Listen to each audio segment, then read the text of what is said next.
I was sick. I'd been living in the woods for over a week, and the rain didn't stop. The group I was staying with let me sleep in the center of the tarp, the driest spot, but my sore throat turned into a sinus infection and then a cough. Colds always run in that order for me. During the day, I sometimes helped in the makeshift kitchen under a teepee made of tarp. I would peel potatoes or stir pots, things that a person can do with very little cooking experience. At night I was torn. Smoke from the bonfire exacerbated my cough, tearing up my sinuses and sending me into coughing fits. But away from the fire, everything was cold, my sleeping bag was wet, and I was lonely.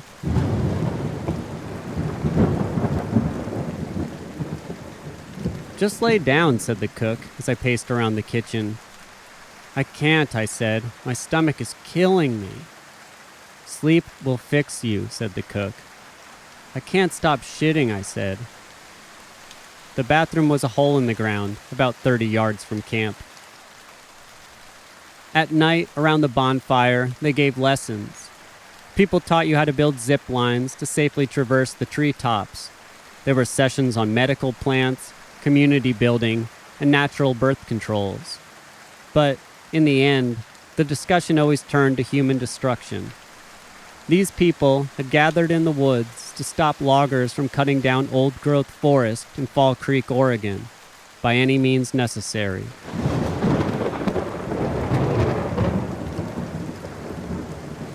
I don't want to say that I'd made a mistake, but through a couple of uninformed decisions, I found myself living with them. I was sick and guilty and scared and amazed, and I needed to get out. I woke at 5 in the morning on my 8th day in the forest. My body was warm in a way that concerned me. Snot flowed from everywhere. I tried to fall back asleep, but a persistent cough kept me up. I listened to music on my Walkman while telling myself positive things about my future, things I didn't really believe. Around 7 a.m., a truck navigated by 2 beautiful women pulled up to our campsite. They were bringing food and additional tarps to help with the rain. They asked if anyone needed a ride back to town. "I'll come along," said a boy I hardly knew. "Please," I said, staring at this boy. "Let me go back. I'm so sick." He nodded. "So you know," said one of the women, "we're going to stop by some hot springs on the way." "I think I could use that very much right now," I said.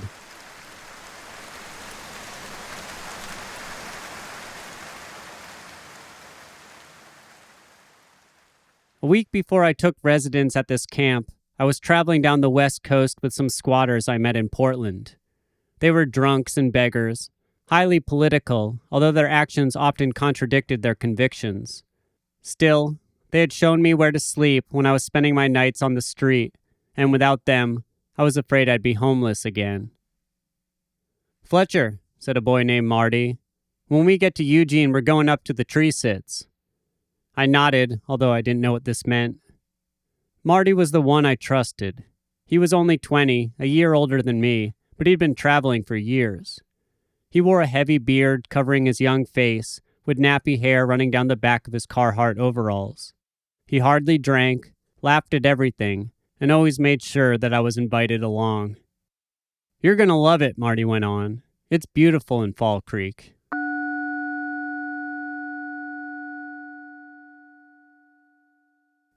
In exchange for made-up names and fake social security numbers, we were given free bags of food from the Eugene Food Bank. Soon, Marty and I were laying in the bed of a truck piloted by a woman I had just met named Georgia. We wound our way deeper and deeper into the old-growth forest. "Oh man, the Smiths," hollered Marty, looking through the cassette tapes in my backpack. "I've been listening to this in years." Marty and I weren't alone. A boy named Sprout had been traveling with us since Portland. Every invitation Marty extended to me had been accompanied by Sprout's distrust. Marty presented the Smiths tape to Sprout, and Sprout shook his head disapprovingly. "How about some Johnny Cash?" Marty asked, removing another tape. "No," said Sprout. "The Misfits? Okay." Marty popped the tape into my battery-powered cassette deck, but after one song, he switched it to Johnny Cash. Sprout didn't complain. He rolled over and slept in the corner. Marty sang and laughed. We came to a stop, and even while laying in the bed of the truck, I knew there was a problem. Our driver, Georgia, was shouting through the truck's closed windows. A man in his mid-20s, with long dreadlocks and a gray mechanic's one-piece suit, walked up to the window and said, "They did it early this morning. 5 Freddies showed up with axes and they tore it apart. It was only Prince down here. There was nothing he could do. He ran back up to camp, but it was too late." I popped my head over the top of the cab and saw what looked like a giant pile of wood ready to be burnt. "Fuck Prince," said Georgia. "He just ran away?" "Who are these guys?" asked the man, pointing to us. "I would have gotten in front of their fucking axes," Georgia went on. The wood pile obscured half the road. The other half was covered in scraps. "I guess that was the roadblock," Marty said, kneeling beside me. "When do we start rebuilding?" asked Georgia. "They're discussing that right now." "Well, I'm leaving the truck here."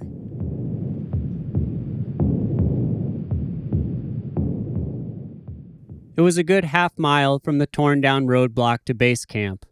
We carried our backpacks, sleeping bags, and sacks of groceries from the food bank.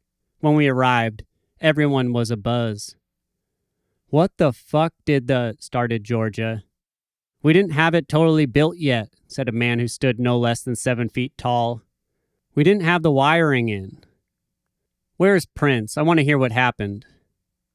At this point, the base camp consisted of one giant teepee built of tarps and wood, one unlit fire pit, 2 fold-out tables surrounded by 5-gallon buckets containing food, and one grill. There were maybe 20 women and men milling around. Marty and Sprout seemed to know a few of them. "What's up, Charles?" said Marty, giving another bearded man a hug. "My name's Gorilla up here," replied the friend. "The Freddies are everywhere. They're taking down names." "Who are the Freddies?" asked Marty. "Forest rangers." "Ah," said Marty. "I didn't know if it was the loggers or what." Off to our side, I could hear Georgia yelling, "I think we should get down there and start building." "Did you bring the tarps?" asked the tall man. "Yeah, they're in the truck." The tall man nodded and said, "It's going to start raining soon." Night fell and the temperature dropped quickly. Someone cooked a giant pot of lentil soup and the group gathered around the bonfire. "The problem with rebuilding the barricade is that it's on the road," said the tall man. "They can write down our names, but it's not illegal to be in the woods. The roads are owned by the logging companies. The Freddies want us to go there. That's where they can bust us." "That's where they can write us a ticket," said another man. "That doesn't do anything. I'm not afraid of a ticket." "Well, they can arrest you for trespassing." "This is a public forest. They can only write you a ticket." The tall man shook his head and said, "They can do whatever they want."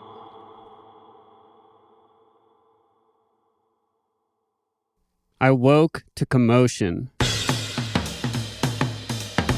I was sleeping in the teepee with 2 other people. "The Rangers are walking around the camp," someone whispered. I put on my shoes and rolled up my sleeping bag. I strapped it to my backpack and put on the jacket I'd been using as a pillow. All my gear was packed, heaved on my back, and I was on my feet, but I had nowhere to go. After a couple of minutes, a girl with curly blonde hair walked by holding a toothbrush. "They're gone," she said. As she casually strolled away, I noticed she wasn't wearing any shoes.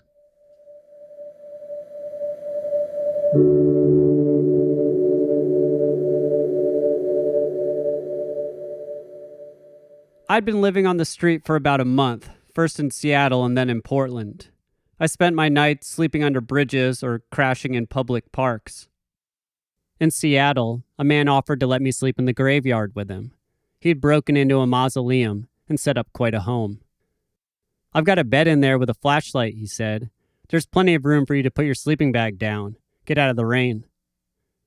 A boy named Freak had introduced me to this man when I mentioned I was looking for a place to stay. "I only drink," said the graveyard man. lifting a bottle of Cisco. I'm not a junkie like these guys. He motioned the bottle towards the men sitting next to him. In Portland, I couldn't catch a night's sleep without the police waking me up. They found me under every bridge in town. I'd apologize, laying on the ground as they pushed their feet into my ribs. When I met Marty and Sprout, things turned around. They showed me parks outside of town, places the police didn't go. They showed me I didn't need to pay to ride the train out to these parks, just avoid the man who checked the tickets. With these two by my side, I was getting a full night's sleep, almost, and I didn't want to go back to how I was living before. When they mentioned they were hopping a train to Eugene, a town I'd never heard of, I told them I was on board. When they said they were heading up to the tree sits, I didn't hesitate to follow.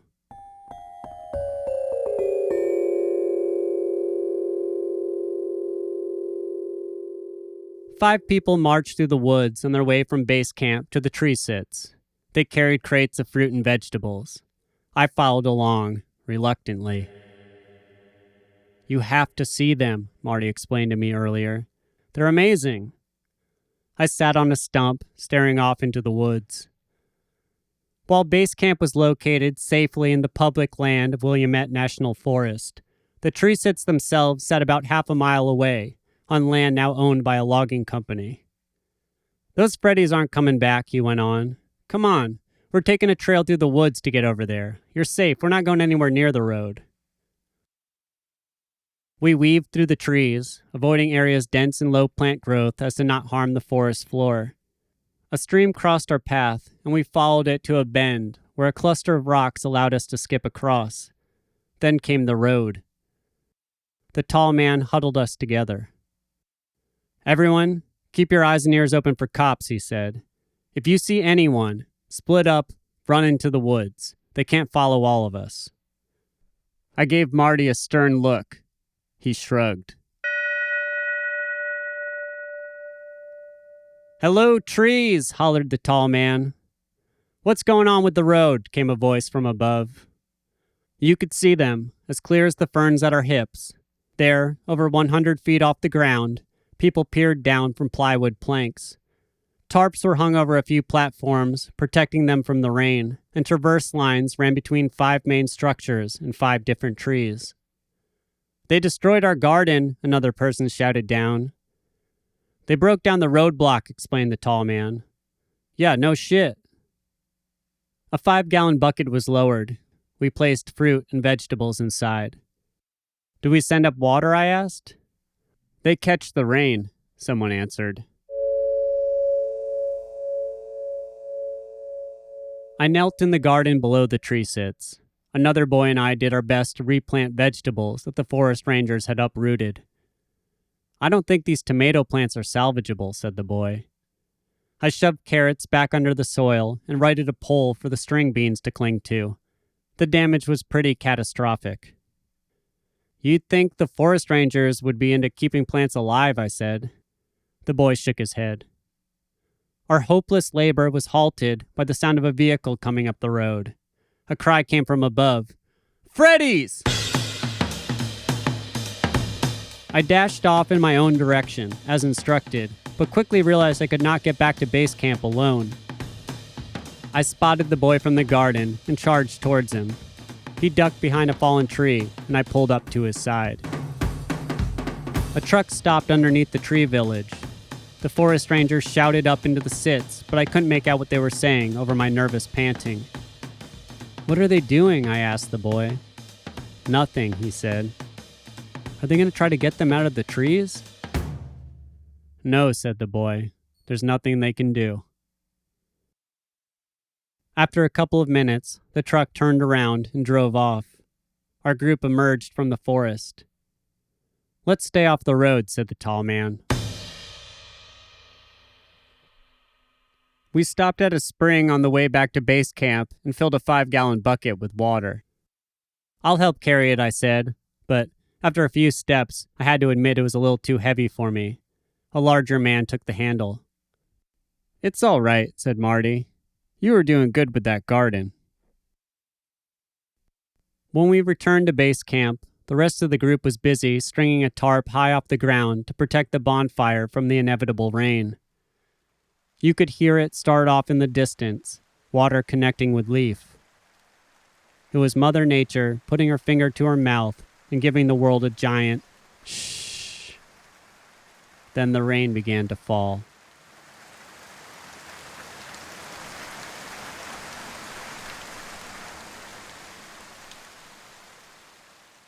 The middle of the woods is not a great place for a wet dream. I woke at the moment of orgasm, as I always do. I peeled back my sleeping bag and looked down. I had gone to sleep still wearing my coat, socks, and pants. A wet spot was visible, just below my left pant pocket. The rain was only a drizzle at this point. It was just after dawn, and the camp was still sleeping. Despite the lack of sink or running water, I walked to the hole we used as a toilet. It was the closest thing the camp had to privacy. The night's rain had soaked the roll of toilet paper next to the hole. I carefully peeled off wet strips and used them to wipe down my underwear and blot the outside of my pants. Finally, I made my way back to my sleeping bag, hoping, come morning, the stain would evaporate, or at least blend in with the other stains. Fuck those Freddies. Whose road? Our road! Maybe it was anxiety brought on by the destroyed roadblock, or boredom that seeped up from the rain, but the crew at Fall Creek Base Camp was riled up. Are they going to arrest all 25 of us? No! Earlier, someone walking back from the tree sits had seen a couple of forest rangers parked near a stream. Now a large group had decided to take the road by these Freddies, show them we weren't afraid. But I was scared. The worst they're going to do is write you a ticket, explained Marty. If they write me a ticket, they'll have my name and address, I said. So give them a fake name. Sprout was standing over Marty. Don't be a pussy, he said. I've got warrants out for me and I'm going. Come on, Fletcher, said this beautiful traveler girl named Minnie. She had just arrived at base camp that morning. It's going to be fun. I looked down and again checked the stain on my pants. Marty patted me on the back, and the group to our side began howling like wolves. I watched from the kitchen as 21 people marched towards the road. The crew cheered and hugged and jumped on each other's backs. They were giddy. I sat around washing pots and pans, using rainwater we had collected. Me and a guy named Rascal fixed a tarp that had fallen and collected wood for the night's fire. You could hear the group 5 minutes before their return. They were still cheering and howling and talking over one another. A couple people got tickets, said the tall man, but that was so much fun. I asked Marty how much the tickets were for, and he told me $100. Did Sprout get one, I asked? No, he ran into the woods.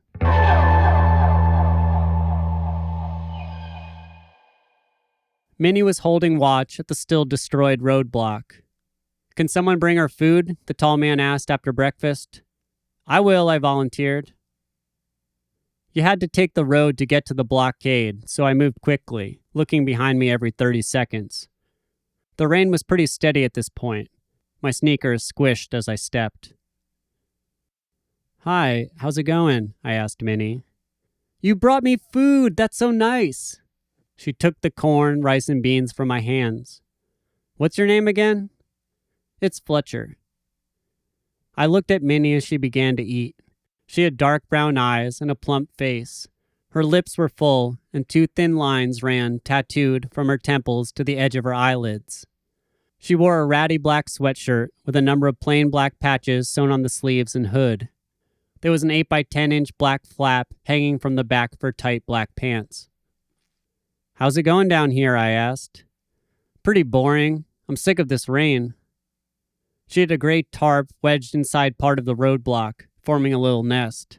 There was a book sitting in there. What are you reading? I asked. High Fidelity. How is it? Boring. She pulled out a canteen and took a drink. I'm just wet. All the time. Do you have any alcohol? No, I said. Minnie looked around. I asked her about the forest rangers and where she was from. I asked her what brought her out here and where she had been before this, but my small talk ran thin as her answers became shorter and shorter. I really wish we had some alcohol, she said. My shoes squished as I hurried back up the road, again looking behind me every 30 seconds. After dark, we sat around the fire. Everyone clapped when a boy named Hickey arrived. He had been relieved after a week in the tree sits. "Fuck this rain," he said, then stripped naked and stood beside the fire, slowly rotating in front of our group. Minnie showed up 15 minutes later, also having been replaced at her post. "You've got the right idea," she said to Hickey. She stripped to her underwear and laid her wet clothes on the rocks surrounding the fire pit. Beer was passed around, and the group had a discussion on the effects of psychedelic drugs. Later that night, Hickey and Minnie shared a tent. "That is a twisted Disney cartoon," said Marty. "Do you think they're having sex?" I asked. "I know they're having sex," he said. In the morning, I woke with a horrible sore throat.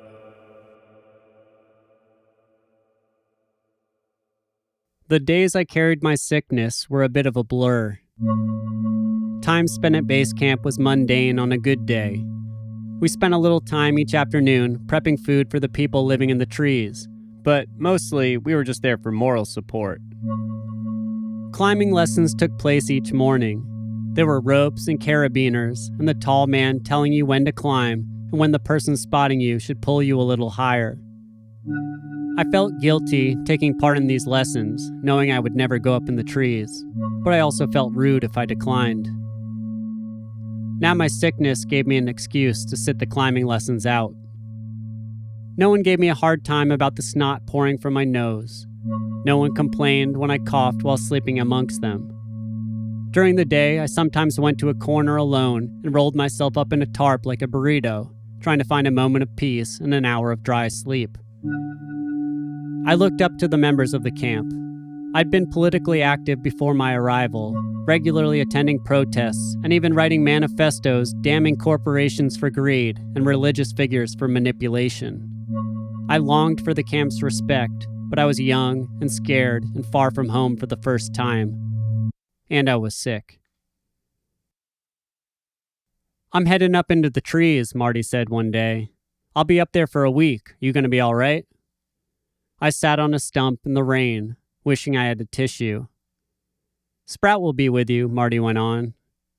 I looked just beyond Marty's shoulder and saw Sprout drinking a beer at 10 a.m.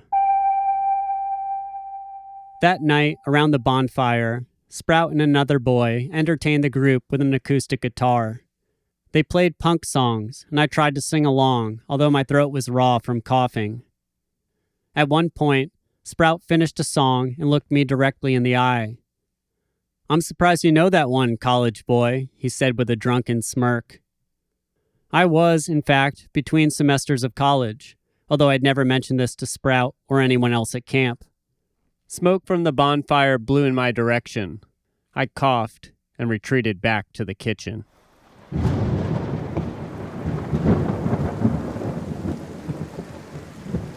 I woke under a tarp. The rain was steady, but my sleeping bag was dry and my body was warm. Maybe I had a fever. I lay on my left side with my head slanted down, letting the snot drain from my nostril on its own. I had to urinate, but I held it because warm, dry moments were rare. I put on my headphones and listened to a 90-minute tape of the Velvet Underground, stopping mid-song to flip the cassette. In Portland, when the police woke me with their feet, I knew to make my way to the college library. The student employees never bothered me as I caught a couple hours of sleep in their cushioned chairs. But now I was outside of Eugene, a town I'd never heard of before my arrival. I didn't know anyone. I didn't know if there was a college library or even a college at all. "I'll just stay in the woods," I thought to myself, pinching my thighs together and excreting mucus. "They can arrest me, that's fine." The music came to a stop as the tape reached the end of side B. There's food here, I thought, and this tarp is my home. I have a home. A gust of wind sprinkled my face with water, and suddenly I was coughing again. I removed my headphones and rolled to my right side, giving my other nostril a chance to drain. Just then, two beautiful women pulled up in a truck.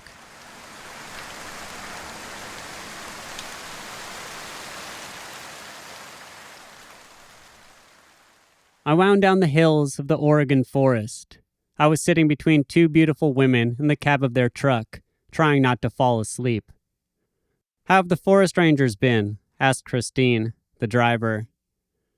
"They're around all the time, I guess." I was twisted slightly in Christine's direction, trying to rest the left side of my head against the back window.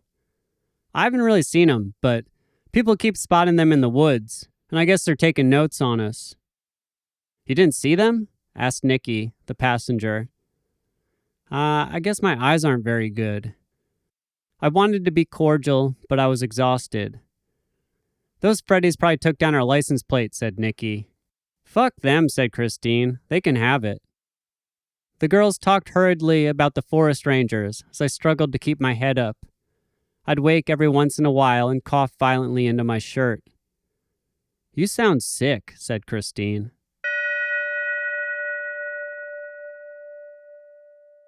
"Wake up, sleepyhead. We're here." I opened my eyes. The truck was on the side of the road. There was a car beside us and an 18-wheeler in front. Years of visitors had worn the brush back, creating a makeshift parking lot leading to the hot springs. The week of rain had turned this driveway to mud. "I guess we're not alone," said Nikki, peeking in the window of one of the cars. The girls pulled bathing suits from inside the cab, and I turned away as they changed. "You should leave your clothes here," said Christine. "They'll get wet. This rain." In just my underwear, with a cold wind at my back, I followed the girls down a path about a quarter-mile into the woods. "It's freezing," said Nikki. "Maybe we should have brought clothes." I coughed in response. As we neared the springs, two middle-aged women passed us on their way out.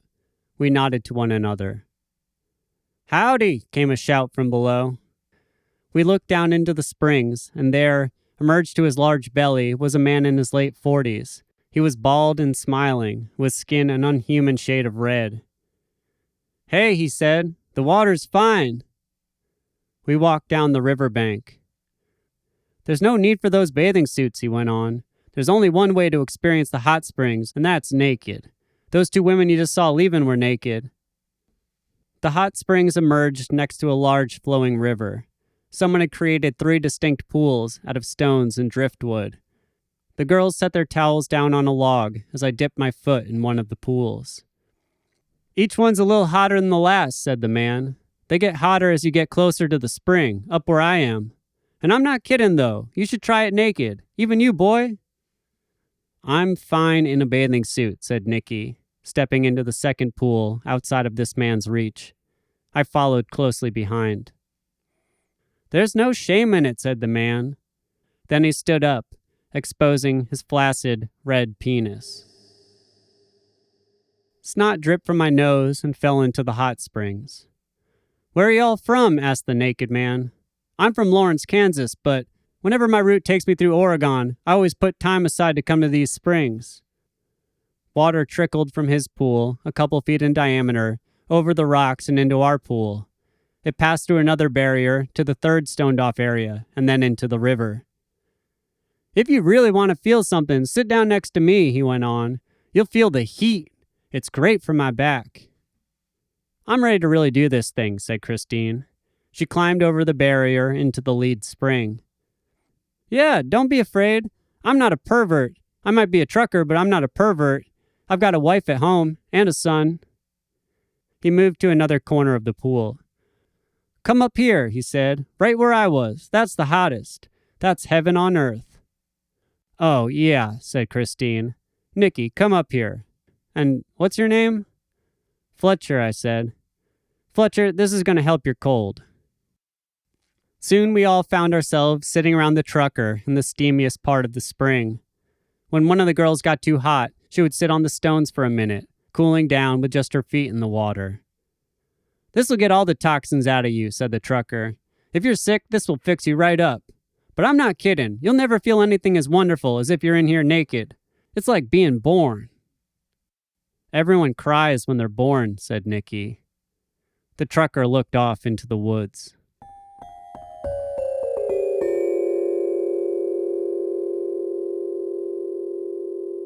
"Where do you want to get out?" asked Christine as we pulled into Eugene. I peered out the window as we passed rows of houses. "I don't know," I said. "I've never really been here before." We turned a corner and the houses gave way to a strip of stores. "Where do the kids hang out?" I asked. "Broadway," both girls said in unison. "Here's the best spot," said Nikki. They dropped me in front of a coffee shop. It was 4 in the afternoon and the streets were empty. I slung my backpack over my shoulder while drizzle dusted my face. "Kids hang here, but this weather sucks," said Nikki. "Okay," I said, then went into a coughing fit. "Feel better," said Christine as the truck pulled away. I walked to a grocery store, bought a box of cereal and half a gallon of orange juice, then hiked back to Broadway. Still, no one was around. A patron coming out of the coffee shop pointed me in the direction of the Greyhound bus terminal. I used their bathroom to shave, something I hadn't done since entering the woods. After exiting the bathroom, I slouched down in one of the station's seats and fell asleep. "What bus are you waiting for?" asked an employee standing over me. "Sorry," I said, picking up my bag and hurrying out the door. I wandered down the train tracks and found a good place to hide, with a thick covering of trees to block the rain. "Hopefully not," I told myself, and walked back to Broadway.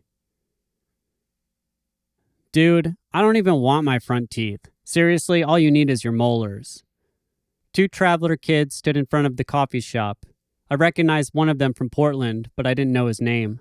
Both wore black Carhartt pants with black sweatshirts and black baseball caps. "What's going on?" I said.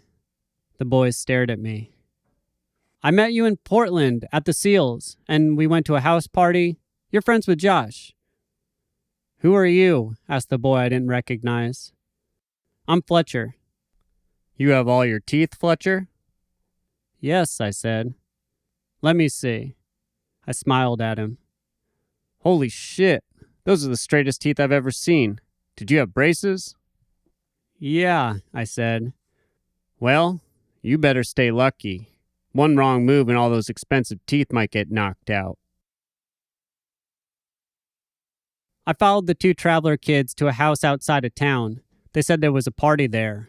When we arrived, no one was home. "We can go drink at Billy's house," one of them said. I coughed and blew snot from my nose onto the ground. The 2 boys pushed open a gate and made their way into the backyard. "I bet I can break in through a window," said the boy I didn't know.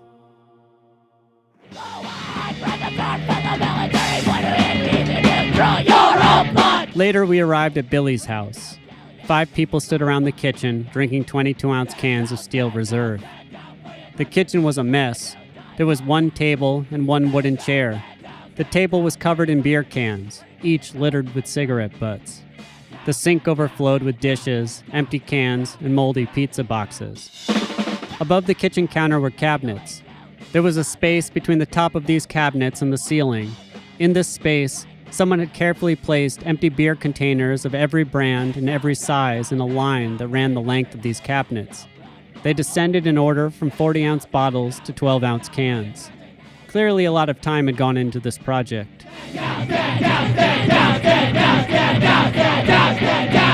There was a record player on the counter next to the sink. It was a vintage unit, the kind that held a record on top of a spike and dropped it to the platter when the previous record finished.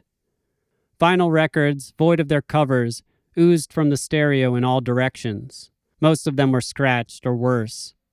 There was a boy passed out in the 1 wooden chair. His shoelaces were tied together. Penises and swastikas were drawn with marker on his face, and the group excitedly waited for a tray of ice cubes to harden in the freezer so they could pour them down this boy's pants. This did not seem like a good place for me to sleep.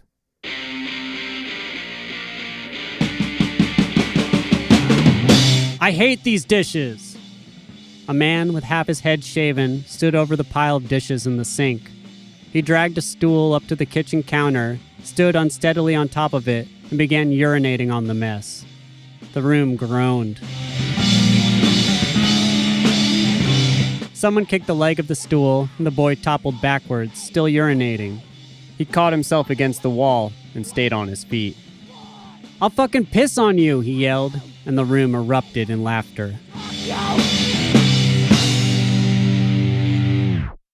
"I drank too much orange juice," I explained to a girl in the corner. "My stomach is killing me." "Do you have any left?" she asked. I pulled the last of my half-gallon from my backpack. The girl took it and poured some into her steel reserve. She handed the carton back and said, "Have you ever mixed orange juice and malt liquor? It's really good." "I'd watch out," I said. "I'm pretty sick." She handed me her beer, and I took a sip. "That's delicious," I said. "It tastes like Orangina." "I'm sick too," she replied. The boy with the penises and swastikas drawn on his face now lay sleeping on the ground below the sink. I resigned myself to the hardwood floor in the living room. I placed my sleeping bag in the corner while people fell over each other on the couch, flirting and laughing. The couch was covered in patches of punk bands sewn into its surface. "Sew me to the couch," demanded a boy with 2 gold teeth. He was thin and tall, with black Carhartt pants hemmed down the sides to fit tightly to his body. He was handsome and loud. A girl with blue hair sat by his side, laughing.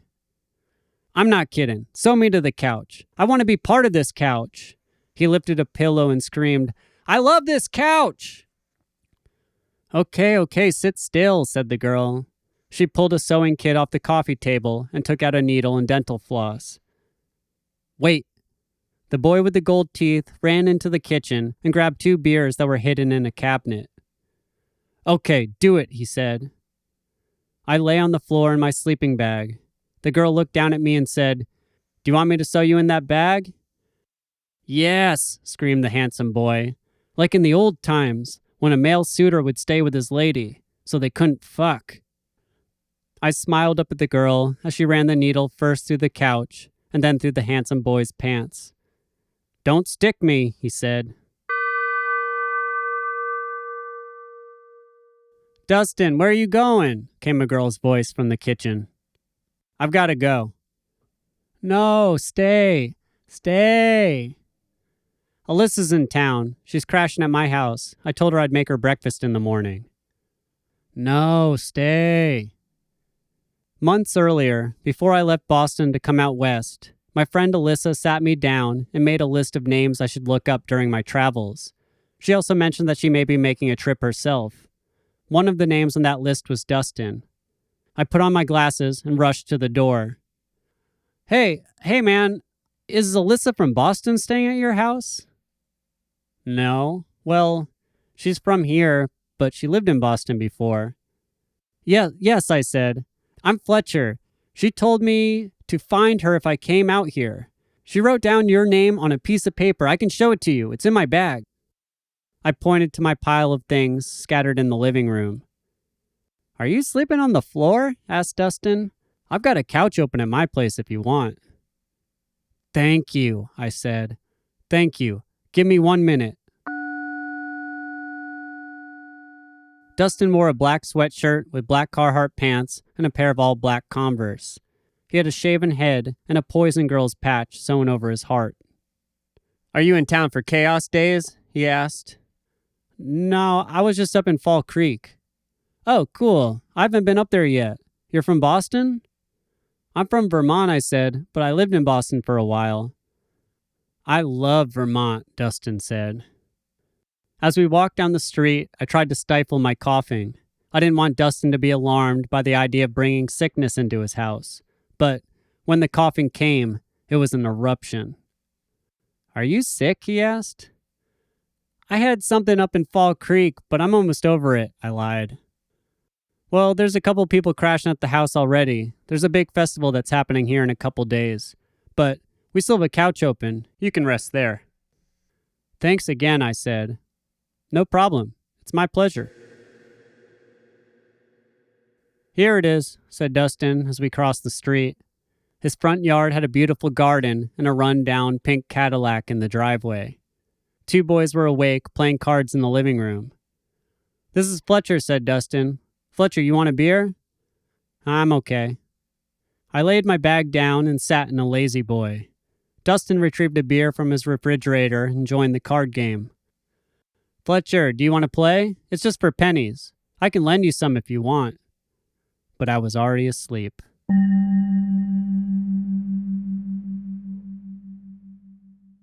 I woke in my sleeping bag. Me and a dog. A big dog. A pit bull.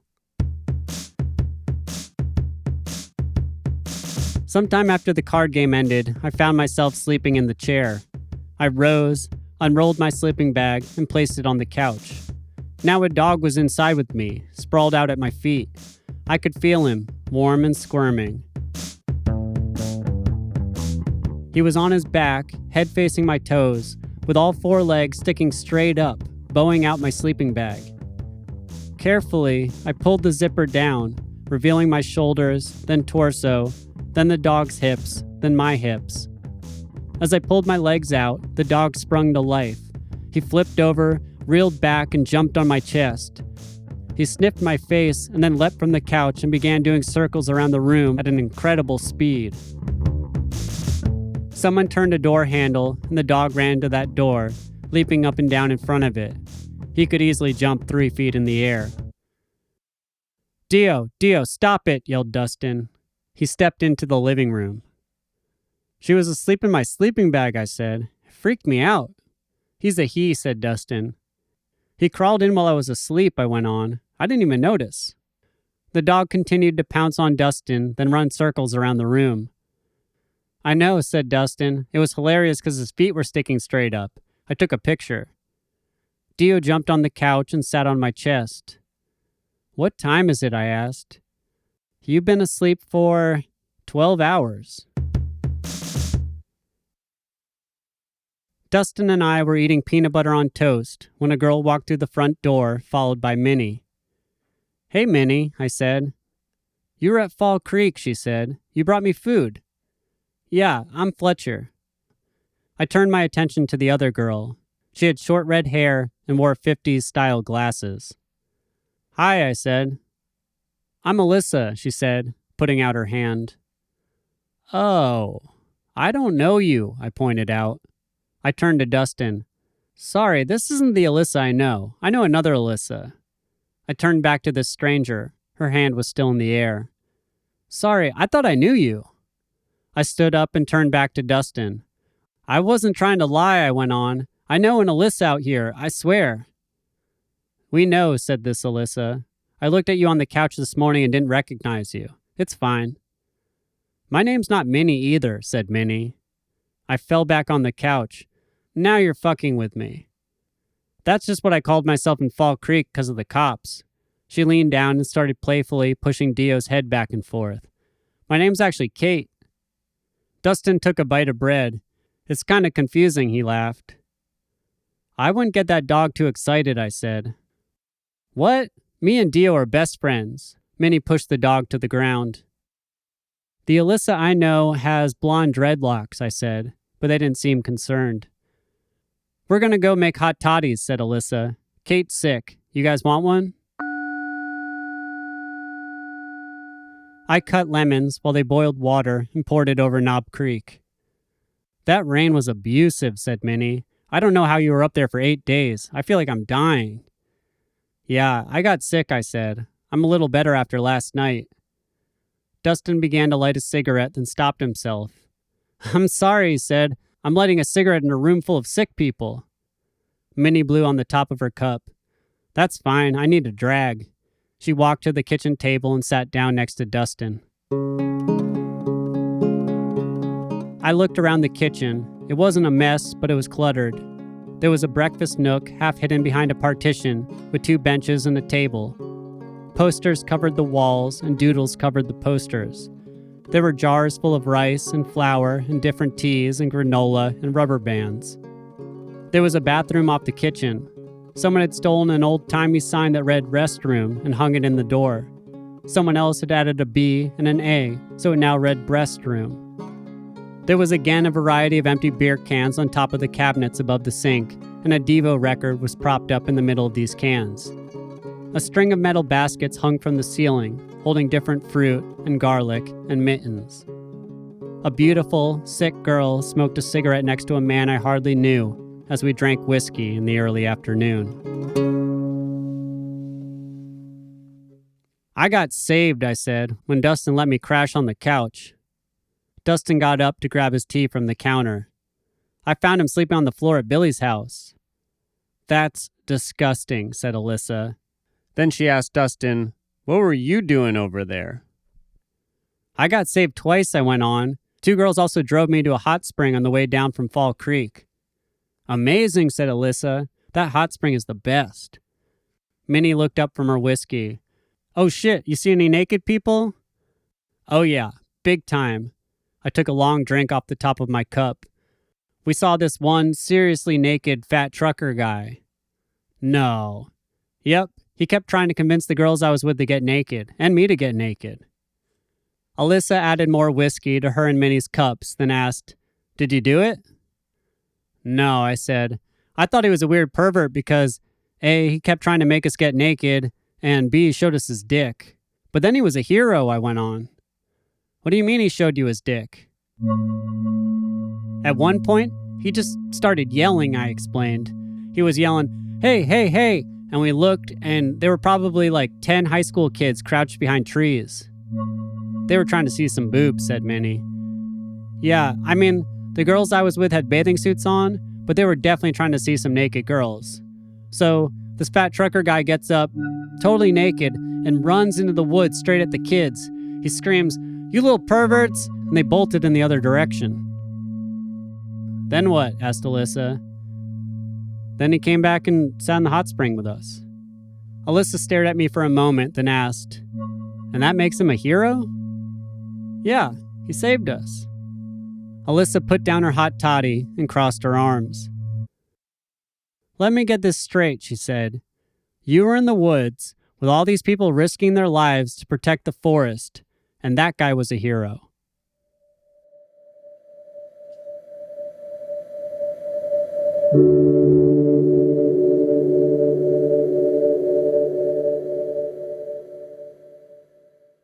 Later, Dustin was in the living room painting. I could hear Alyssa and Minnie, drunk, laughing in one of the bedrooms. I sat in the kitchen nook, warm and dry, reading High Fidelity.